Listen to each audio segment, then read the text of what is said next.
4 दिन से लिपस्टिक लियावे के कहता नहीं, आज ले हमर लिपस्टिक ना आयल। आज उनकरा के भूखे सुताएम, आवाज हमरा के बोले कुछ तब बताओ तनी। अरे बाप रे बाप, का भइल जी, का भइल? पीछे वाला पर से गिर गई यहाँ, हाथ में चोट लग गई बा। रुकी अभी बम लिया तनी। हाँ बाम लिया बा, आ खाना बना दो, हमरा बहुत जोर से भूख लागल बा। हाँ बना देता नहीं, बना देता। देखने लोगिन हमारा आइडिया। 4 दिन बाद। ए उठी, उठा तनी कि ना, उठा तनी कि ना।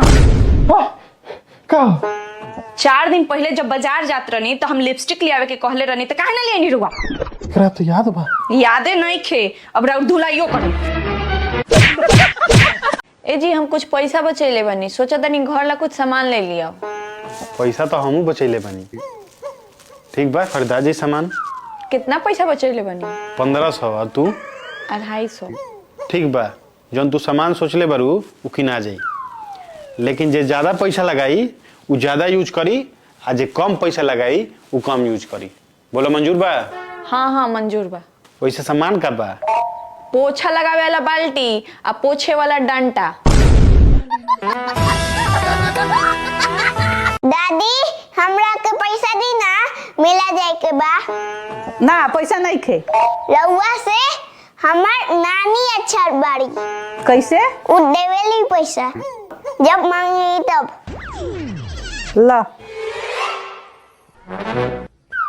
रे तोरा के नानी को पैसा देली है? हम तो दिमाग लगाई हाँ, दादी से नानी के बात बोला तो पैसा मिल जाई, और नानी से दादी के बात बोला तो पैसा मिल जाई। अरे बाप रे बाप, बड़ा मार मरले, बड़ा सनम रखे। का भइल जी? महाला के लड़का सन से झगड़ा हो गइल। झगड़ा काहेला भइल? तारा बारे में झूठा झूठा अफवाह फैलावत रहसन आ गलत सलत बात बोलत रहसन। हमरा के कितना रउआ माने नी कि हमरा ला लड़ लेनी। ओइसे का कहत लहन सो?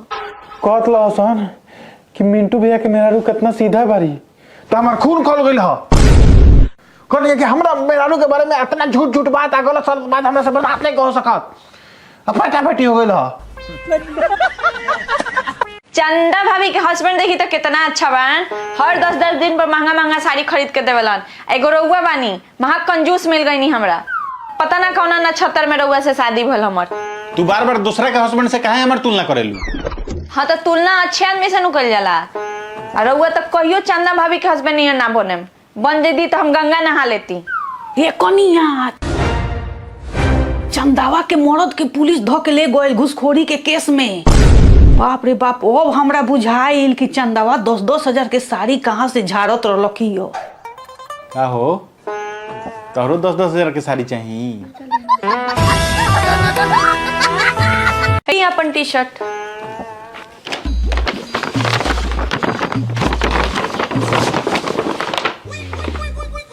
अच्छा बा, एक सेकेंड, हई का ले बरू? साड़ी हो।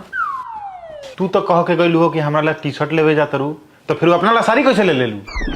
लेनी है थोड़ी, लेवे के पड़ल है। मतलब 3 गो साड़ी पर एगो टी शर्ट फ्री मिलत रहलक ह। तरा टी शर्ट लेवे के चक्कर में हमरा 3 गो साड़ी खरीदे के पड़ गइल ह। कैसन खाना बनैले बारू? तनिको स्वाद नहीं खे में। मम्मी जी राउर जीभ के टेस्ट खराब हो गइल बा। इहे खाना सब कोई खैलक त अच्छा लागल हो, रउआ खराब लागता। चली त रउआ के एगो डॉक्टर भी ले चलता नहीं। चले ना जानी अंगनवे तेरे, हमार जीभ खराब हो गइल बा।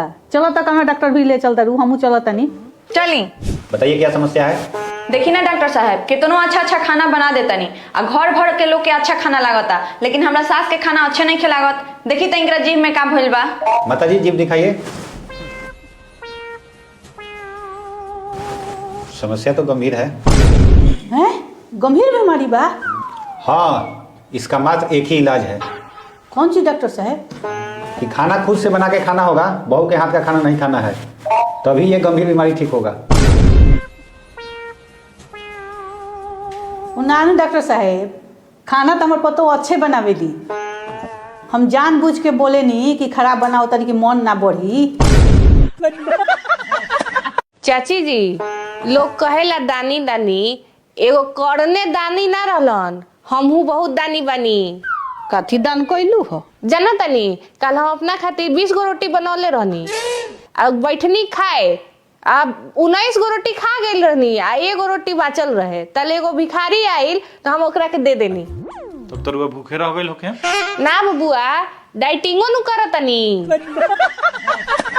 राउर बेटी हमेशा हमरा से लड़त रहेली, ना टाइम से उठे के बा, ना टाइम से खाना बना के दे के बा, खाली दिन भर लड़े के बा। ए बबुआ, रउर ससुर जी नु बहुत सहनशील बनी। और एक दिन के बात बता दे रुआ के तो रुआ खिसिया जाए। ई का कइले रही कि हमरा से रेत ओकार कइले रही झगड़ा में।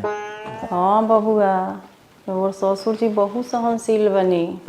हम उस समय से रुआ बेटी के बारे में बतिया तनी, रुआ बार बार कहतनी ससुर जी सहनशील हवन, ससुर जी सहनशील हवन। एकर का मतलब भइल? का बानू कि कभी कभी उनका हम पिटियो दही ले, लेकिन मजाल बा कि हमर जाके कहूँ बुराई कर दस। रउआ जोरे तो कुछ हमर बेटी नहीं खे करत।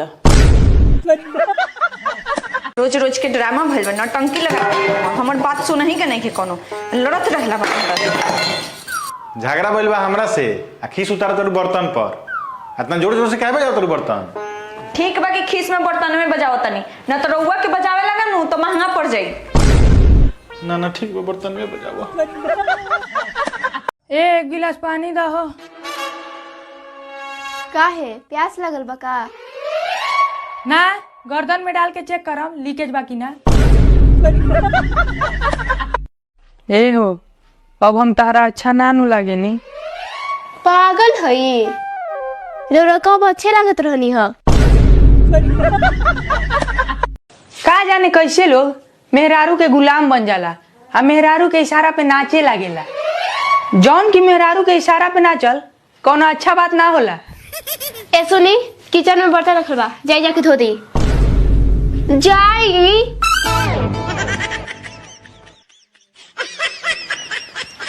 अब रउआ लोग जाई, मुंह कता कतरी लोग उगलन बर्तन धोवे। बाबा, माँ या मेहरारू में का अंतर बा?